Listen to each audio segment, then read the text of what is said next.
Assalamualaikum warahmatullahi wabarakatuh. Dari kelompok 4 apresiasi drama.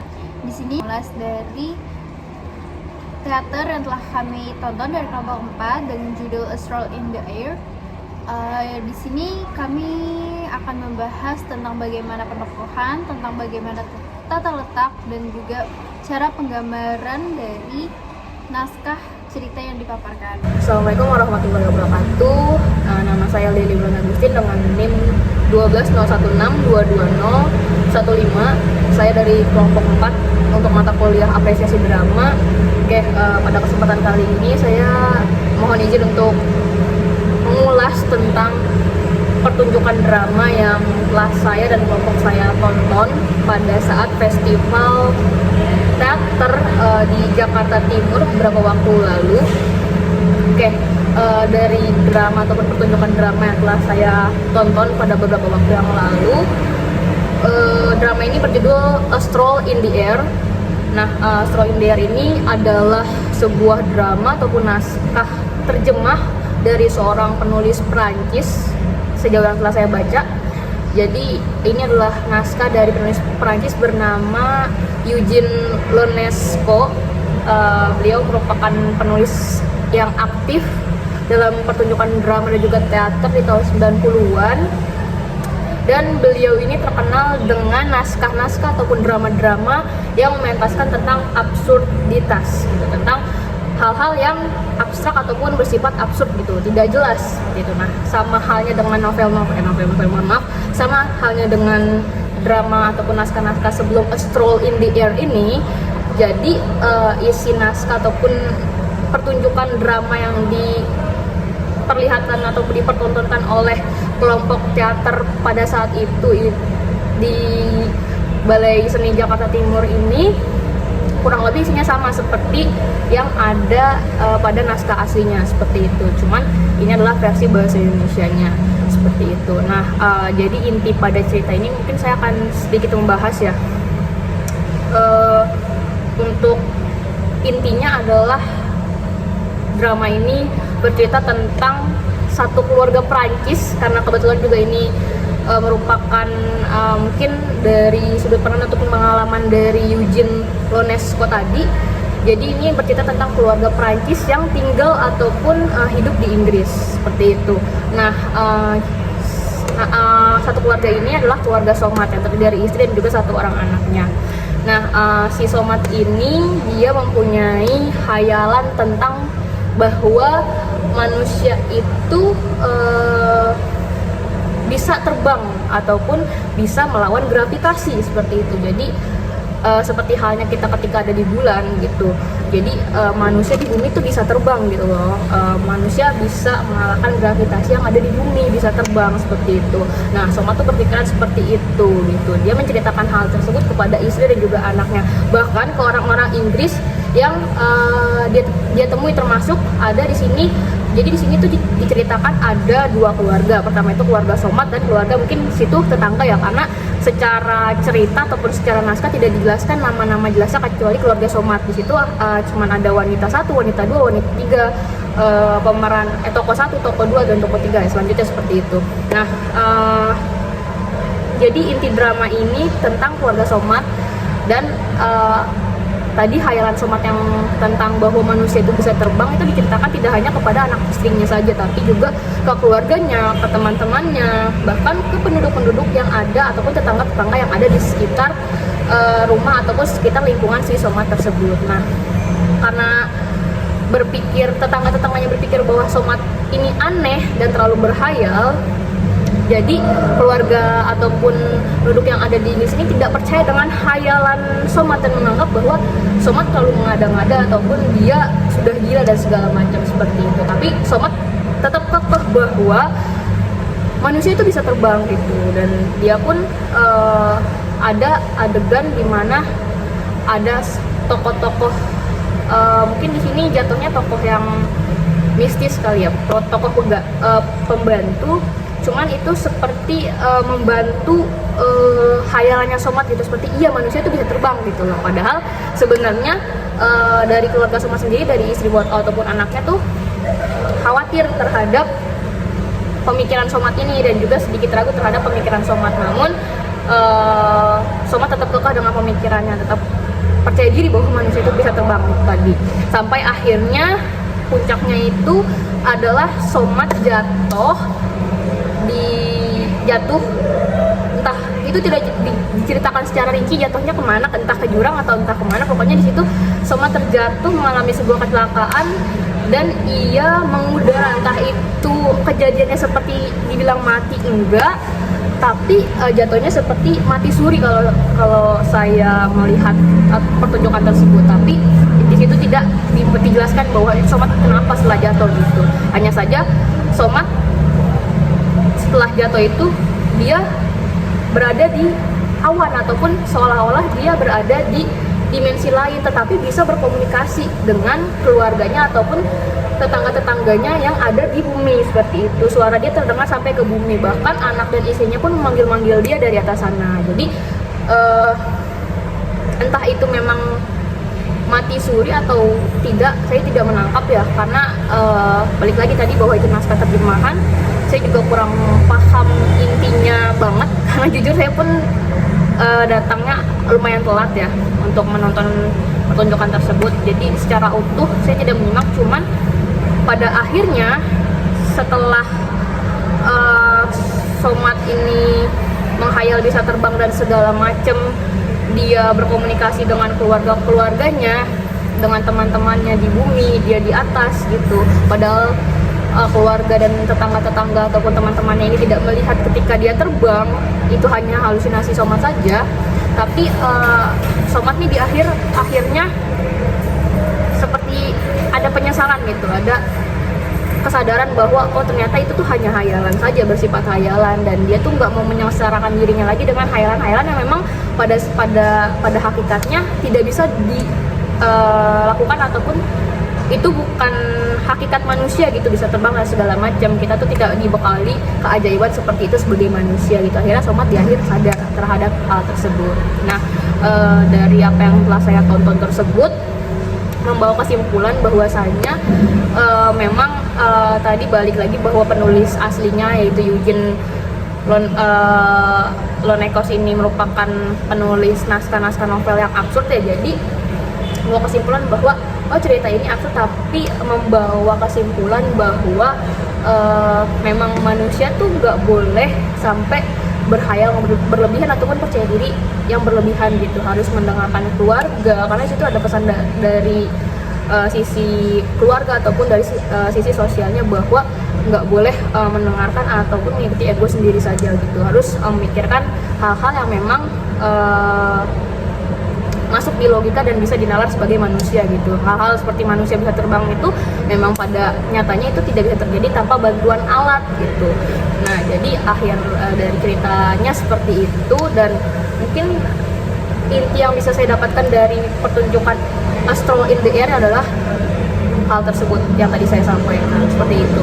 Mungkin review ataupun kilas balik ataupun analisisnya cukup sekian dari saya cukupkan. Bila Assalamualaikum warahmatullahi wabarakatuh. Saya Putra Tafiani dengan NIM 12016220001 dari kelompok 4. Di sini saya akan mereview teater yang saya dan kelompok saya telah saksikan, yaitu teater dengan berjudul A Stroll in the Air. Nah, menurut saya dalam pementasannya teater tersebut telah membangun pengalaman imajinasi saya, dimana menurut saya justru teater ini itu justru berfokus pada imajinasi, dimana dalam ceritanya itu terdapat dua bagian keluarga, yaitu keluarga Somat dan keluarga satu lagi itu saya lupa karena sudah lama. Nah, sedang berlibur tuh. Nah, si Somat ini percaya diri banget kalau manusia itu bisa terbang. Nah, pemikirannya itu sangat angkuh gitu, sangat kayak percaya diri bahwa ya manusia pasti bisa terbang. Dia meyakini bahwa dirinya pun itu bisa terbang suatu saat. Nah, tibalah di puncak dimana dia itu berhayal bahwa dia bisa terbang. Nah, ketika adegan dimana Somat ini bisa terbang, itu menurut saya menjadi perhatian bagi saya, yang menarik bagi saya, karena dalam adegannya itu tokoh si Somat ini ketika berhayal sedang terbang itu ternyata si Somat ini menggunakan balance scooter atau otopet tanpa pegangan gitu. Jadi berputar-putar di panggung, mengelilingi panggung seolah-olah dia itu bisa berputar. Nah, sementara anak-anak dan istrinya itu memanggili Somat di tengah-tengah panggung itu dengan wajah yang mendengak gitu. Padahal tokoh Somat ini tuh berputar-putar di sekitaran panggung yang membuat kesan bahwa Somat ini sedang terbang gitu. Ditambah dengan efek asap dan awan-awan itu membangun suasana magis atas kayak seperti nyata bahwa si Somat ini emang beneran terbang, padahal itu adalah hayalannya si Somat gitu. Nah, di sini juga menurut saya yang sudah cukup bagus itu dari propertinya ya. Propertinya itu menurut saya unik-unik.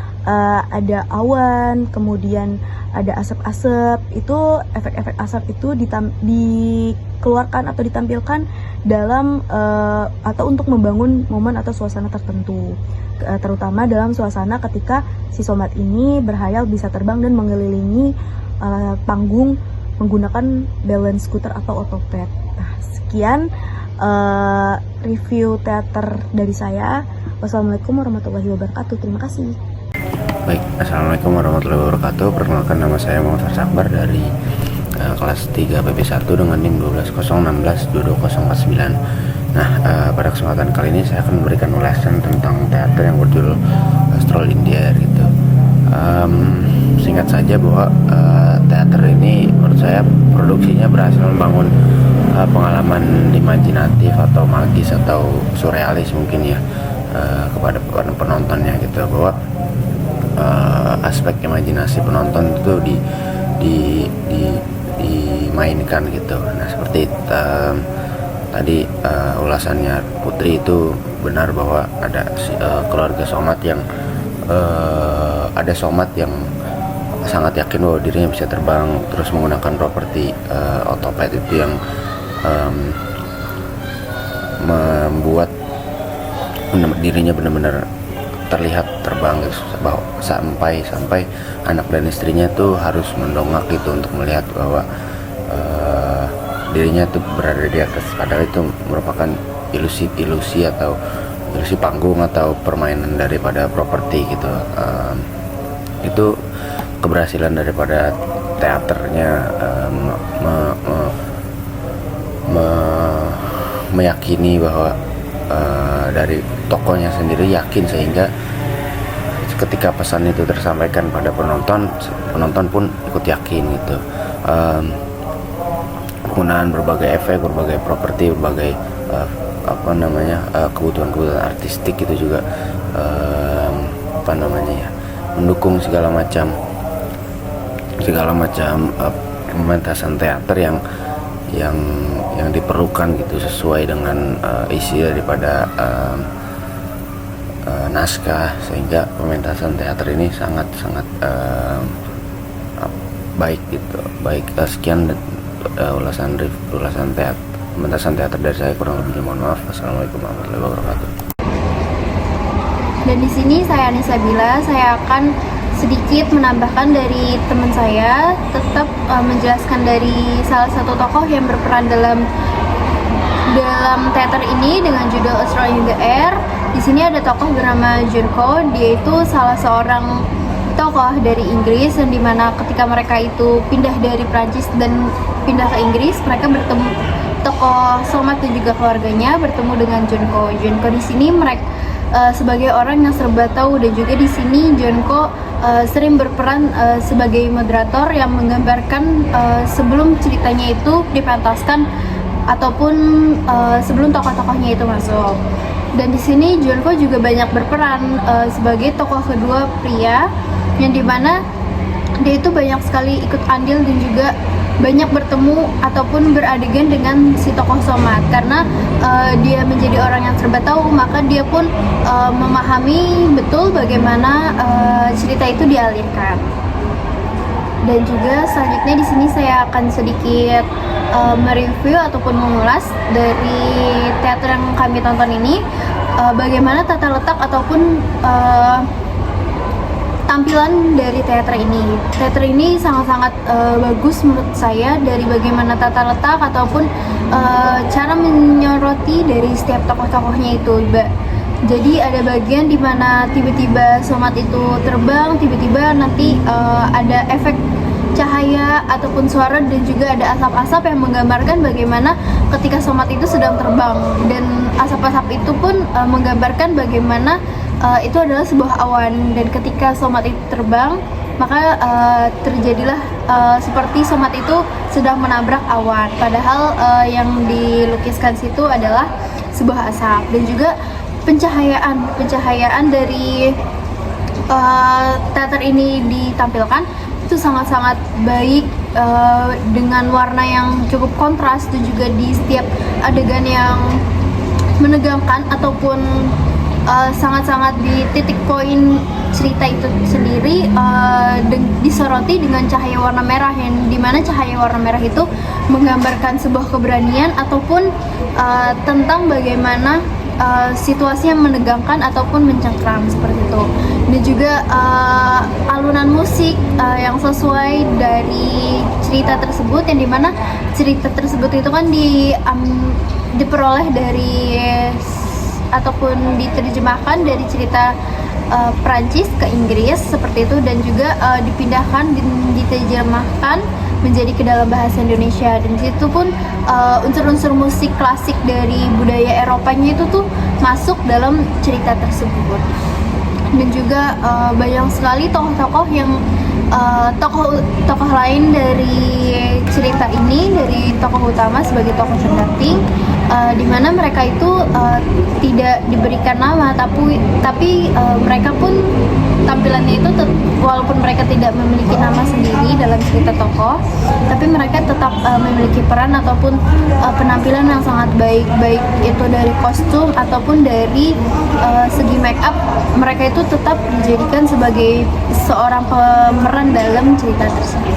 Mungkin cukup sekian ulasan saya terkait dari teater yang kami tonton dengan judul A Stroll in the Air, yang dimana saya di sini membahas tokoh kedua Junko, dan juga bagaimana cara penampilan teater ini ditampilkan dan juga tata letaknya. Terima kasih. Wassalamualaikum warahmatullahi wabarakatuh. Saya Muhammad Ridwan Tribowo, nomor NIM 12016-2017. Saya akan mereview penampilan di FTJ kemarin. Saya menonton A Stroll in the Air dari komunitas Sandiwara Malaka.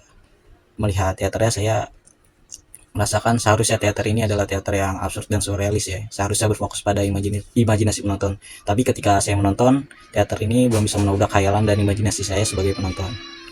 Mungkin yang menarik adalah Somat, tokoh utama yang meyakini dirinya bisa terbang, yang juga mengingatkan saya pada tokoh utama di naskah aslinya. Momen ketika di FTJ kemarin, Somat bergerak memakai sepeda tanpa pegangan, yang mungkin seharusnya agar penonton merasakan Somat sedang terbang, dan itu sedikit menarik perhatian. Tapi sayangnya tata panggungnya belum cukup, dimana tata panggung seperti teater-teater realis, dan ini nggak bisa menyongkong elemen-elemen surrealis yang seharusnya ada di naskah ini. Dan properti yang digunakan juga kelihatannya seadanya, dan ini tidak menghadirkan atmosfer yang magis dan absurd. Selain itu, yang paling penting di saat tokoh utama sama terbang dan kembali ke tanah dan bertemu kembali pada masyarakat dan istri anak-anaknya, di sini sama tidak berhasil untuk mencerminkan kritik sosial yang relevan. Dimana sebenarnya di dalam naskah aslinya, naskah ini ditulis ketika Perang Dingin sedang tegang. Di naskah aslinya saya membaca bisa berkembang dengan hadirnya masyarakat Inggris, dan masyarakat Inggris itu cenderung apatis, tidak peduli dengan ancaman perang dan kehancuran. Dan akhirnya di tokoh utama itu terbang ke dunia lain, dan ketika kembali dia hanya diketawakan oleh masyarakat, dan masyarakat di sana menolak visi apokaliptik ya, atau bahasa gampangnya tentang visi kehancuran dunia di mana ada bencana alam, perang, dan krisis global lainnya. Ya, seperti saya bilang, pementasan ini belum berhasil mencerminkan kritik sosial yang relevan, khususnya mengenai tadi itu apatisme masyarakat terhadap isu global. Padahal dalam lakon ini memiliki potensi besar bisa kalau dikaitkan dengan perang kemarin, seperti misalnya perang Rusia dan Ukraina, atau krisis global lainnya seperti polusi udara, pemanasan global, atau keterbatasan pangan yang sedang melanda dunia sekarang. Halo, perkenalkan, Saya Anissa Faradila dengan nomor registrasi 120-162-0047. Pada kesempatan kali ini, mohon izin untuk mengulas pementasan teater yang dipentaskan oleh kelompok Sandiwara Mantaka dengan naskah A Stroll in the Air karya Eugene Ionesco. Naskah ini kemudian diterjemahkan dan diadaptasi oleh Reza Raymond Ghazali. Kelompok Sandiwara Mantaka berhasil meraih penghargaan pada FTJT atau Festival Teater Jakarta Timur sebagai grup teater terbaik pertama dan juga sebagai peraih sutradara terbaik, manajemen panggung terbaik, aktris utama terbaik, penataan kostum terbaik, dan terakhir penataan musik terbaik. Nah, maka yang ingin saya sampaikan terlebih dahulu yaitu mengenai sinopsis dari naskah A Stroll in the Air ini. Jadi, sutradara menulis skenario yang berbeda dengan naskah yang ditulis oleh Eugene Ionesco. Penamaan tokoh yang berbeda dan juga lebih bernuansa Indonesia. Dalam kebuntuan, karena begitu banyaknya tekanan dalam berkarya, seorang tokoh bernama Slamet, yang merupakan seorang penulis sekaligus sutradara dalam drama Prancis yang sedang berada dalam puncak ketenaran, memutuskan untuk berhenti berkarya dan melakukan pelarian. Ia pindah ke sebuah desa kecil di Inggris demi mencari ketenangan. Menyusul kemudian Mila anaknya bersama Yesi istrinya yang juga sedang mengalami gangguan psikologis karena kehilangan ayah dalam perang terakhir. Yesi selalu berharap dan bermimpi jika ayahnya tidak mati dan dibangkitkan dari kematian. Namun, akhirnya karena ternyata jurnalis dan pesawat sisa perang masih saja dapat menemukannya, Slamet memutuskan untuk mengajak anak dan istrinya jalan-jalan melanjutkan perjalanan. Hingga tanpa sengaja Slamet menemukan cara untuk berjalan-jalan di udara meninggalkan anak istrinya, hingga dia menghilang ke udara. Jadi, Eugene Ionesco dalam naskahnya, ia sebagai tokoh dikenal sebagai tokoh sentral dalam gerakan teater absurd. Dalam naskahnya A Stroll in the Air juga seringkali menghadirkan dunia yang tidak logis, absurditas, karakter-karakter yang aneh, dan juga dialog yang juga absurd. Yang membuat pementasan ini menarik adalah bagaimana menuangkan sebuah refleksi kehidupan dalam bentuk yang absurd. Naskah ini menggunakan absurditas sebagai cermin untuk merefleksikan kondisi manusia dan juga masyarakat melalui situasi-situasi yang tidak masuk akal. Dari segi bahasa dan juga dialog, naskah ini seringkali repetitif, tidak koheren, dan juga kontradiktif. Namun, tujuan dari pengarang menuliskan naskah ini adalah bagaimana menyampaikan bahwa bahasa itu memiliki keterbatasan untuk menyampaikan apa yang sebenarnya dimaksudkan oleh tokoh dan imajinasinya. Secara pementasan, tidak diragukan lagi bahwa kelompok ini memang pantas mendapatkan berbagai penghargaan yang sudah saya sebutkan di awal. Karena secara acting, secara pemeranan, masing-masing tokoh, baik tokoh utama, pendukung, dan juga yang lainnya, itu berhasil menuangkan gagasan, memindahkan isi pikirannya ke penonton. Dan sutradara berhasil melatih para aktornya untuk bisa memerankan drama ini secara absurd, tetapi bisa menyampaikan makna yang mendalam itu. Secara tata panggung dan juga manajemen pertunjukan, tidak diragukan lagi bahwa pementasan ini memiliki kesatuan yang utuh dan juga pantas dibilang sempurna karena masing-masing aspek dan unsur-unsur pementasan itu berkesinambungan dan juga berhasil membuat penonton terhanyut dalam imajinasi pengarang dan juga penulis skenario. Dari segi pencahayaan, efek-efek cahaya yang dihasilkan mampu membangkitkan nuansa tertentu dan juga dalam sebuah imajinasi yang dipikirkan oleh seorang tokoh utama. Dari musik dan suara ditambah dengan efek tata cahaya dan juga asap-asap yang ditimbulkan di panggung itu berhasil membuat tokoh itu lebih hidup. Penceritaan lebih nyata rasanya. Terakhir, kostumnya itu saya rasa sesuai dengan kesempatan dan juga bagaimana karakter masing-masing tokoh, tidak berlebihan tetapi juga sesuai mengeluarkan pesona masing-masing aktornya. Baik, mungkin itu saja yang ingin saya sampaikan mengenai pementasan A Stroll in the Air yang dipentaskan oleh kelompok Sandiwara Mantaka peraih grup teater terbaik di Festival Jakarta Timur. Terima kasih atas kesempatannya. Wassalamualaikum warahmatullahi wabarakatuh. Ada kurang dan salah dalam perkataan mohon dimaafkan. Wabillahi taufiq walhidayah. Wassalamualaikum warahmatullahi wabarakatuh. Terima kasih.